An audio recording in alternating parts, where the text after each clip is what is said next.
tudo bem? Aqui é a Prof. Fran, prof de redação, e nós vamos conversar sobre um assunto muito importante. Se você chegou de cara aqui nesse vídeo, dá uma olhadinha no canal, temos outros assuntos interessantes e que com certeza irão te ajudar. Mas hoje nós vamos falar sobre aquela competência que ela é o coração da redação. Coração ou cérebro? Vamos descobrindo aqui no decorrer. A competência 2, ela tem uma função importantíssima. Ela mede 3 áreas de conhecimento. Ela não tem uma parte apenas, certo? Isso a torna bem complexa, mas você vai entender e vai dar certo. Digamos, a competência 2, ela é responsável por dizer se você manteve-se dentro do tema durante todo o texto. Então, ela é responsável pelo tema. Marca aí.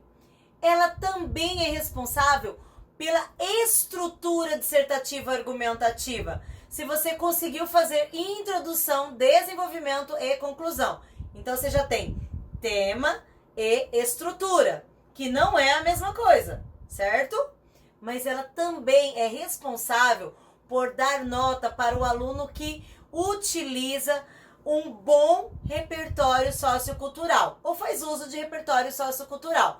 Então, eu tenho aí 3 itens na mesma competência. Isso a torna muito importante e de um peso que deve ser respeitado, certo? Veja, então você vai precisar de ter controle do tema, dos seus argumentos que serão comprovados com repertório e, além disso, da estrutura. Tudo isso entra na nossa competência 2, certo? Aqui eu coloquei para vocês uma tabelinha para vocês entenderem como funciona a questão de notas. Então, printa aí, tá? O corretor recebe uma tabela bem parecida com essa, não é idêntica, é óbvio, né? Mas é uma tabela bem parecida. Vejamos. Agora, olha na tabela. Começa contando de 40. Geralmente as tabelas de correção começam com 0. Se a pessoa não tem nenhuma habilidade daquilo, ele tira 0. Por exemplo, competência 1, que é da linguagem. Caso a pessoa não consiga organizar as ideias usando palavras, de forma que tudo que ela escreva seja totalmente desconexo, então ela marca 0 na competência 1. Certo? Cadê o 0 da competência 2?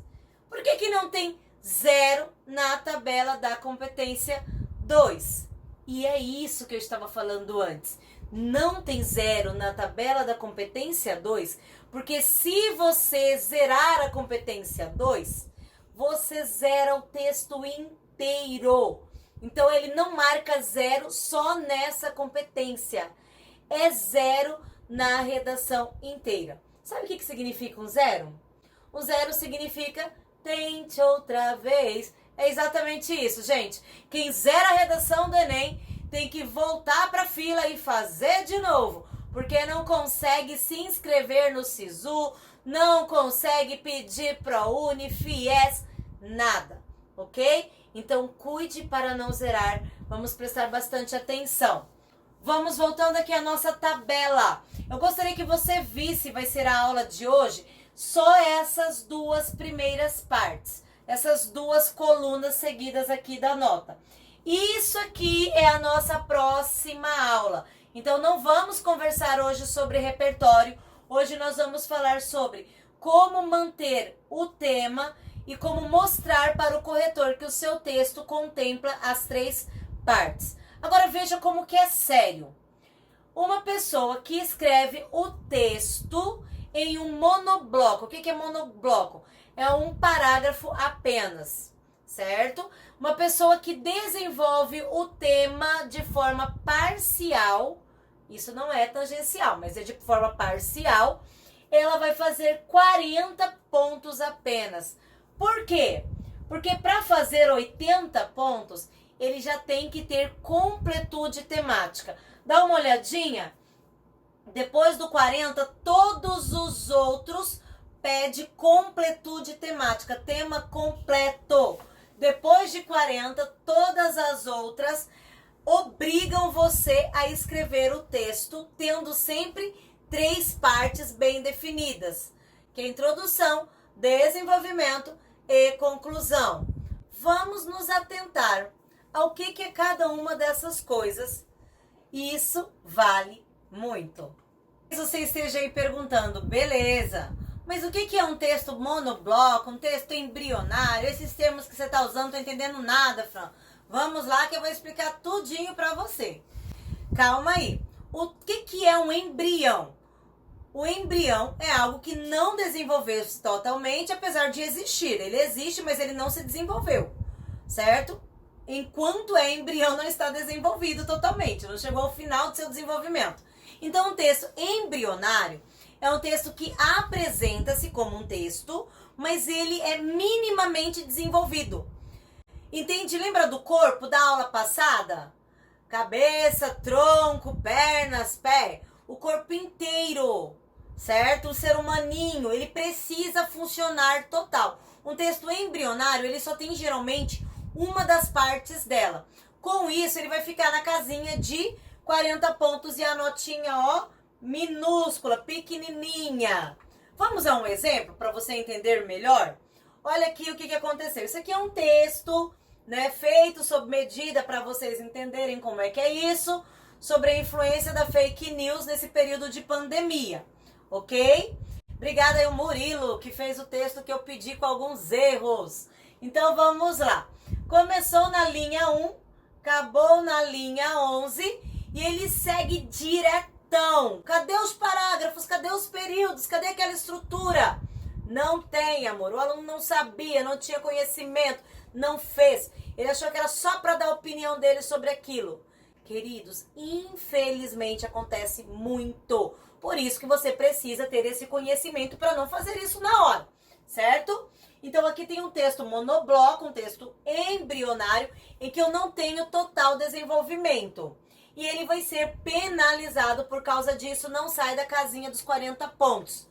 Para sair da casinha dos 40 pontos, ele precisa ter as 3 partes presentes. Pode até ter 2 mal desenvolvidas, mas ela precisa estar lá. Introdução, desenvolvimento e conclusão. Agora eu digitei o textinho dele aqui pra gente pontuar os erros e você não cometer. Então printa aí, segura a tela e vamos ver juntos o que você não pode fazer. Para começo de conversa, muita gente pega a palavra bonita da internet, coloca lá e cria um certo contraste, porque tem um vocabulário chique, digamos assim, mas comete erros grotescos. Isso evidencia a incapacidade da pessoa de escrever um texto bem estruturado, certo? Parece uma coxa de retalhos. Não é legal. Então começou como odiernamente, mas é um texto monobloco, isso não garante nada. E aí ele começa odiernamente, muito se tem discutido acerca das notícias falsas perante esse período de pandemia mundial. Ok. Ele tem vários erros, eu pontuei aqui. Uso de primeira pessoa, uso indevido, incorreto de elementos de coesão. Além disso, começa o assunto, não desenvolve o assunto. E por fim, que é o assunto da aula, da nossa próxima aula, apresenta um repertório, não explica, não fundamenta e inventa uma citação. Dá uma olhadinha aqui, olha. Nós ficamos e só temos a internet para nos distrair. Assim evita o contágio, mas aumenta os casos de notícias falsas pelas redes sociais. Como assim que a internet evita os casos de coronavírus? Não tá... Faz sentido se for explicado. Sem explicar, não faz sentido, ok? Depois eu quero que você veja como que ele termina. Em exemplo, houve uma notícia sem acento que o banho muito gelado ou muito quente era um combate ao coronavírus, relatado no Jornal Extra. Você vê o Jornal Extra fazendo isso? Publicando essa notícia? E aí você fala assim, meu filho explica, ele não explica nada, e está errado, e eu não concordo com isso, e ponto final. Olha aí, cadê o desenvolvimento 2? Cadê a conclusão? Eu tenho um texto monobloco, desenvolvido apenas em um parágrafo, com uma introdução bem bagunçada, tá difícil entender a tese, tá difícil compreender desenvolvimento, comprovação. Então, isso é o que vocês não podem fazer, tá bom? Vamos fazer esse acordo. E agora você me diz, Fran, o que é para fazer então? Volta à aula da semana passada e dá uma olhadinha no estudo da microestrutura do desenvolvimento. Come aquela aula, né? Durma com aquela aula, devore aquele conteúdo e entenda de verdade. Então tem que ter introdução, tá aí o vídeo 4, introdução. Depois vídeo 7, desenvolvimento 1, desenvolvimento 2. E depois eu vou gravar para vocês a conclusão, tá bom? Mas vamos ver como que seria um texto coerente para receber nota máxima na competência 2. O texto do Gabriel, né? Já é um texto que eu já usei em outras aulas. E a ideia da repetição do texto é para você aprender a estrutura que deu certo. E veja bem, olha aqui, ó. Ele gabaritou a competência 2, a competência 3, a competência 4, a competência 5, ele tirou 980. Certo? Em na mão dos corredores tirou 1000. Agora, vejamos. Eu tenho claramente a estrutura que o Enem pede. Então, lá na competência 2, ele fala 3 partes do texto bem desenvolvidas e eu te dou 200 pontos. Então, ele está vendo a estrutura macro, que a gente já estudou, mas depois ele vai ler com atenção e encontrará a estrutura micro, que é a da aula passada. Isso é importante. Olha aqui para vocês o texto dele, coloridinho, bonitinho, digitado. Quem quiser, pausa a aula, printa a tela e lê com calma. Introdução, desenvolvimento 1, desenvolvimento 2 e de amarelinho no final a conclusão. E aí com certeza recebe nota máxima no que diz respeito à estrutura, que vai ser pontuado na competência. Fora isso, é importante uma coisa, a tabela dizia tema e estrutura. E o corretor, ele vai voltar com atenção e irá olhar se há em todos os parágrafos coerência temática, se não tem nenhum parágrafo que não tenha a ver com o tema. É obrigação sua transparecer, evidenciar para o corretor que todos os parágrafos têm o tema. O que eu fiz aqui?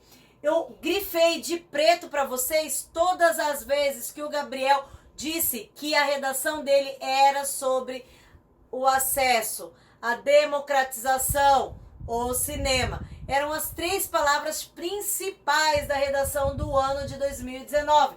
Dá uma olhadinha quantas vezes aparece aí na introdução.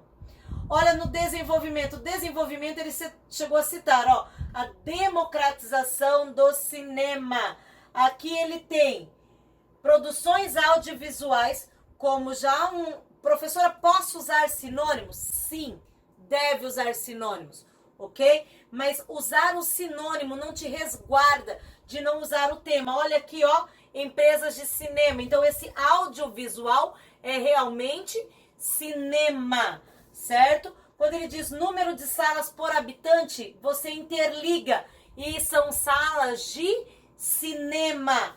Agora, veja aqui, quando ele diz aqui em si, aqui embaixo, ele já começa a elitização do cinema e na última linha ele repete o tema inteiro.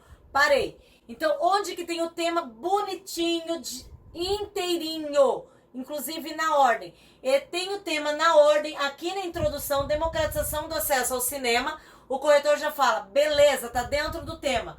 Comprova o tema, no mínimo, uma vez usando as palavras da frase temática mesmo, recorte temático, no desenvolvimento 1 e no desenvolvimento 2. E aqui na conclusão, quando ele vai fazer aquela frase de efeito, que retoma algo, ele repete o tema de novo. Tem algum risco dessa redação tomar 0 por fuga do tema? Não tem. É isso que a competência 2 faz. Se ela não ver o tema na redação inteira, em todos os parágrafos, no mínimo uma vez, ela vai dizer que ocorreu fuga do tema. Fuga do tema não tem como zerar a competência 2. Fuga do tema zera o texto inteiro. E por que eu te disse isso lá no começo? Porque se você falhar na apresentação do tema, é zero em tudo. Então, Fran, calma, como é que eu faço para não entrar em desespero? Não é para ninguém entrar em desespero aqui. Você vai cuidar e uma vez em cada parágrafo, introdução, desenvolvimento 1, desenvolvimento 2, conclusão, você vai colocar a frase temática e retomar por meio de sinônimos, certo? Então, aqui revisando para vocês tudo que a gente viu hoje, nós nos vemos, né, daqui 15 dias estudando o repertório. Já vou dizer o seguinte, nós vamos derrubar alguns mitos. Tem uma galera que faz terrorismo, que não pode usar não sei o que não pode fazer não sei o que você zera. Calma, de forma coerente, ok? De forma tranquila, eu vou te apresentar o que o corretor deseja encontrar em um repertório para manter 200 pontos na competência 2. Um abraço, deixa o joinha, indica o vídeo para o amigo e até a próxima aula.